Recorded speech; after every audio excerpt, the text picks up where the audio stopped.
मित्रों, आप देख रहे हैं मेरा YouTube चैनल वैभवन। हर दिन अपलोड होने वाले मेरे चमत्कारी टोटकों के लिए मेरे चैनल को सब्सक्राइब करें और टाइमली अपडेट्स के लिए बेल आइकॉन को भी दबाएं, जिससे नए वीडियोस की जानकारी आपको समय से प्राप्त हो सके। धन्यवाद। नमस्कार, मैं हूं वैभवनाथ शर्मा और आप देख रहे हैं मेरा YouTube चैनल वैभवन। दोस्तों, आज हम लोग बात करेंगे 21 जुलाई के पंचांग, राशिफल और महा उपाय के बारे में। तो सबसे पहले बात कर लेते हैं पंचांग की। विक्रम संवत 2078 मास चल रहा है आषाढ़ का, तिथि शुक्ल पक्ष की द्वादशी की तिथि है, बुधवार का दिन है, नक्षत्र है ज्येष्ठा, योग है ब्रह्मा और करण है बालव। व्रत पर्व और त्यौहार की अगर बात करते हैं तो जया पार्वती व्रत आज से आरंभ होगा और आज ही प्रदोष व्रत का भी संयोग बन रहा है। तो ये तो बात रही आज के पंचांग की। अब चर्चा करते हैं राशिफल की। तो सबसे पहले बात कर लेते हैं मेष राशि की। मेष राशि वाले जातक लोगों के लिए परिवार का माहौल अच्छा रहेगा और गृहस्थ जीवन में परेशानियों का निराकरण होगा। ओम श्री प्रत्यय नमः मंत्र का 108 बार जाप करें। तनाव लेने से आपको बचना चाहिए। वृषभ राशि वाले जातक लोगों के लिए कड़े परिश्रम से कार्यों में सफलता मिलेगी, लेकिन अनावश्यक खर्च बढ़ने से आर्थिक स्थिति थोड़ी डांवाडोल हो सकती है। ओम सच्चिदानंद विग्रहाय नमः मंत्र का 108 बार जाप करें। भाई बंधु के साथ वाद विवाद करने से आपको बचना चाहिए। मिथुन राशि वाले जातक लोगों के लिए कार्यभार की अधिकता रहेगी और दिन भागदौड़ में बीतेगा। ओम समस्त जगदाधराय नमः मंत्र का 108 बार जाप करें। मांसाहार और मद्यपान के सेवन तथा प्रयोग से आपको बचना चाहिए। कर्क राशि वाले जातक लोगों के लिए व्यापार से संबंधित किसी यात्रा पर जाने के योग आपके लिए दिखाई देते हैं। ओम समाहिताय नमः मंत्र का 108 बार जाप करें और क्रोध करने से आपको बचना चाहिए। सिंह राशि वाले जातक लोगों के लिए प्रॉपर्टी या शेयर बाजार में इन्वेस्टमेंट करना इस समय में आपके लिए लाभदायी सिद्ध होगा। ओम सर्वतनयाय नमः मंत्र का 108 बार जाप करें और किसी को रुपए पैसे उधार देने से आपको बचना होगा।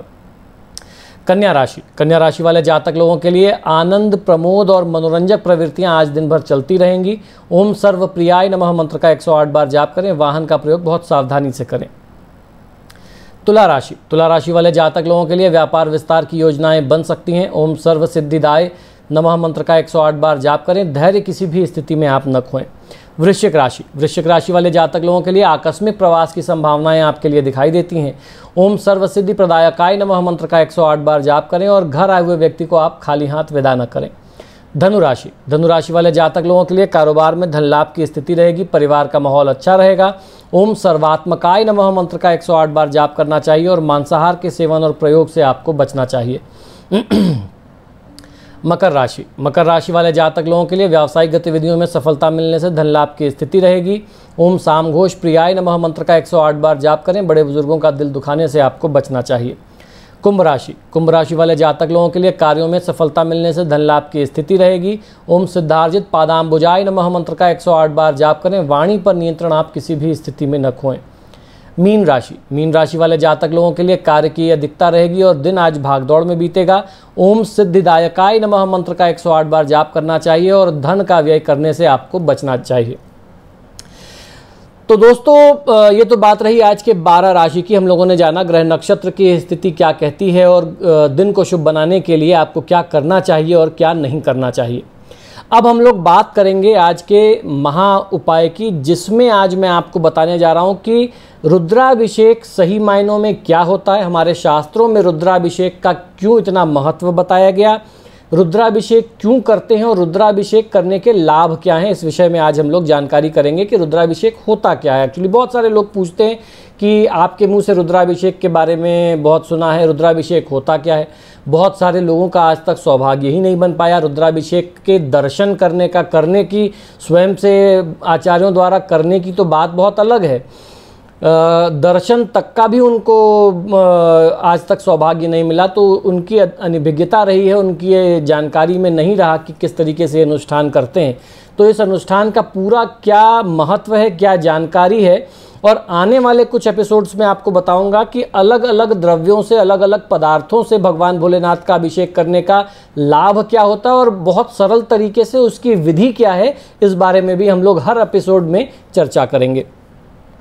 रुद्राभिषेक अर्थात रुद्र का अभिषेक करना, यानी कि शिवलिंग पर रुद्र के मंत्रों के द्वारा अभिषेक किया जाना, यानी जल की धारा दिया जाना या किसी भी द्रव्य के पदार्थ की धारा दी जाना।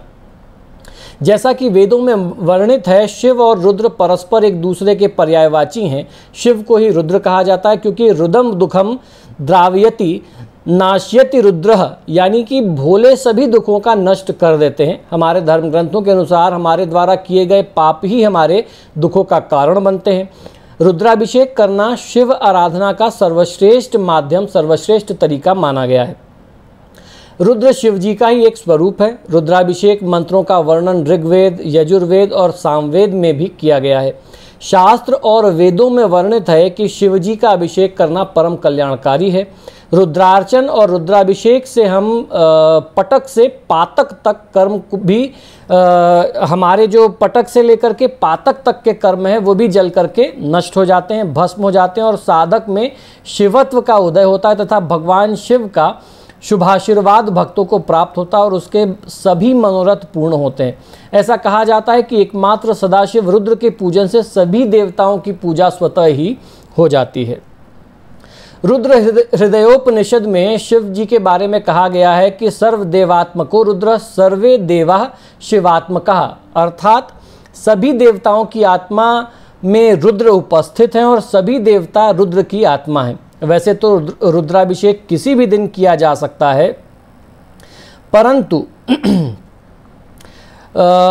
त्रयोदशी की तिथि, प्रदोष काल का समय और सोमवार का दिन इसके लिए परम कल्याणकारी माना जाता है। श्रावण मास में किसी भी दिन किया गया रुद्राभिषेक अद्भुत व शीघ्र फल प्रदान करने वाला होता है। रुद्राभिषेक क्या है, इसको समझने के लिए आपको समझना पड़ेगा कि अभिषेक का शाब्दिक अर्थ होता है स्नान, यानी किसी भी व्यक्ति को बाथ कराना, जो हम लोग नहाते हैं, स्नान कराना, उसका अर्थ ये होता है।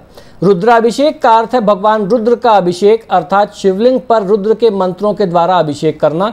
यह पवित्र स्नान रुद्र रूप भगवान शिव को कराया जाता है। वर्तमान समय में अभिषेक रुद्राभिषेक के रूप में ही विस्तृत है। अभिषेक के कई रूप तथा कई अलग अलग प्रकार हैं। भगवान शिव जी को प्रसन्न करने का सर्वश्रेष्ठ तरीका रुद्राभिषेक है अथवा श्रेष्ठ ब्राह्मण विद्वानों के द्वारा इसको कराया जाना चाहिए। वैसे भी अपनी जटा में गंगा को धारण करने से भगवान शिव को जलधारा प्रिय कहा जाता है या शास्त्रों में उनको माना जाता है, जलधारा प्रिय माना जाता है। रुद्राष्टाध्यायी के अनुसार शिव ही रुद्र हैं और रुद्र ही शिव हैं। ऋतम दुखम द्रावयति नाश्यति रुद्र, अर्थात रुद्र रूप में प्रतिष्ठित शिव हमारे सभी दुखों को शीघ्र ही समाप्त कर देते हैं। वस्तुतः जो दुख हम भोगते हैं उसका कारण हम सब स्वयं ही हैं। हमारे द्वारा किए जाने वाले जाने अनजाने में प्रकृति विरुद्ध आचरण के परिणाम स्वरूप ही हम दुख को भोगते हैं। रुद्राभिषेक का आरंभ कैसे हुआ ये भी जानना बहुत ज़रूरी है। इसके बारे में हमारे शास्त्रों में कई प्रकार की कथाएं प्राप्त होती हैं, जिनमें से एक कथा के बारे में मैं आपको बताने जा रहा हूं। प्रचलित कथा के अनुसार भगवान विष्णु की नाभि से उत्पन्न कमल से ब्रह्मा जी की उत्पत्ति हुई। ब्रह्मा जी जब अपने जन्म का कारण जानने के लिए भगवान विष्णु के पास पहुंचे तो उन्होंने ब्रह्मा की उत्पत्ति का रहस्य बताया और ये भी कहा कि मेरे कारण ही आपकी उत्पत्ति हुई है। परंतु ब्रह्मा जी ये मानने के लिए तैयार नहीं हुए और दोनों में भयंकर युद्ध हुआ। इस युद्ध से नाराज होकर के भगवान रुद्र लिंग रूप में प्रकट हुए। इस लिंग का आदि और अंत जब ब्रह्मा और विष्णु को कहीं पता नहीं चल पाया तो हार मान लिया उन्होंने और लिंग का अभिषेक किया, यानी लिंग को स्नान करा करके उनका पूजन किया, जिससे भगवान शिव प्रसन्न हुए। कहा जाता है कि यहीं से रुद्राभिषेक का आरंभ हमारे शास्त्रों में माना जाता है। एक दूसरी कथा के अनुसार भगवान शिव एक बार सपरिवार वृषभ पर बैठ करके विचरण कर रहे थे, विहार कर रहे थे। उसी समय माता पार्वती ने मृत्युलोक में रुद्राभिषेक कर्म में प्रवृत्त लोगों को देखा तो भगवान शिव से जिज्ञासा की कि हे नाथ, मृत्युलोक में इस तरह से आपकी पूजा क्यों की जाती है तथा इसका क्या फल है। तब भगवान शिव ने कहा कि हे प्रिय, जो मनुष्य शीघ्र ही अपनी कामना की पूर्ति करना चाहता है वह आशुतोष स्वरूप मेरा विविध द्रव्यों द्वारा विविध फल की प्राप्ति हेतु अभिषेक करता है। जो मनुष्य शुक्ल यजुर्वेदीय रुद्राष्टाध्यायी से अभिषेक करता या कराता है उसे मैं प्रसन्न होकर के शीघ्र मनोवांछित फल प्रदान करता हूँ। जो व्यक्ति जिस कामना की पूर्ति के लिए रुद्राभिषेक करता है वह उसी प्रकार के द्रव्यों का प्रयोग करता है। अर्थात यदि कोई वाहन प्राप्त करने की इच्छा रखता है, इच्छा की वाहन प्राप्त करने की इच्छा से रुद्राभिषेक करता है तो उसे दही से अभिषेक करना चाहिए। यदि कोई रोग से, दुख से छुटकारा चाहता है तो उसे कुशा के जल से रुद्राभिषेक करना चाहिए।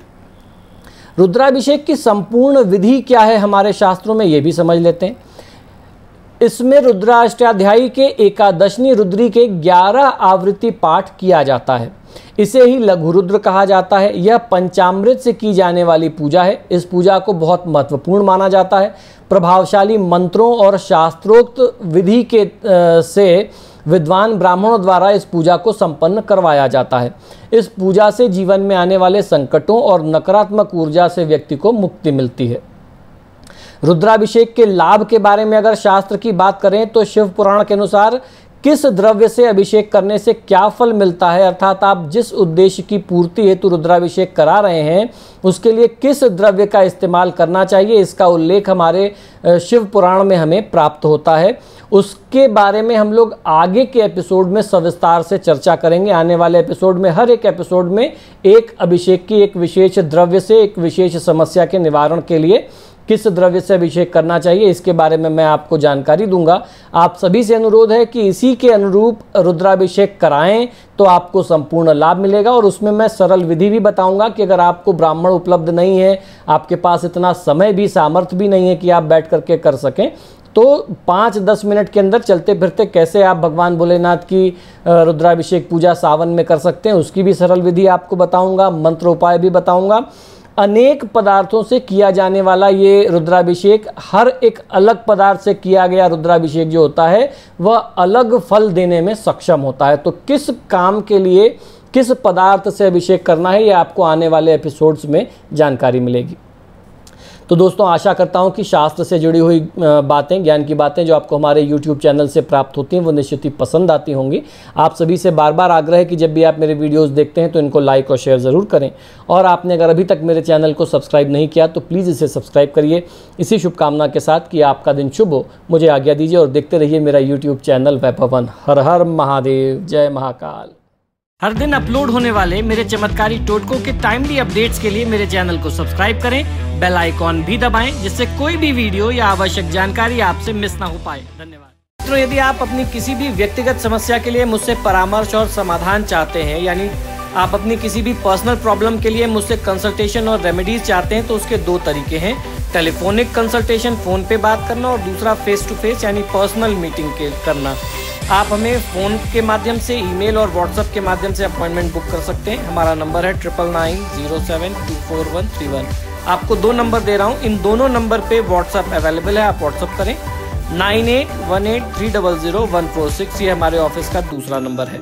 अगर आप हमें ईमेल करना चाहते हैं तो आप हमें ईमेल कर सकते हैं। हमारी ईमेल आईडी नोट कर लीजिए, sharma.vaibhava vaibhava@gmail.com पर। इस पर आप हमें ईमेल भी कर सकते हैं। मित्रों, आजकल फ़ोन कॉल्स बहुत ज़्यादा हैं और मुझे भी मालूम है आप लोग कॉल करते हैं, फ़ोन रिसीव नहीं होता तो आप भी निराश होते हैं। ऐसे में ईमेल और व्हाट्सएप करना सबसे बेहतर तरीका है। धन्यवाद।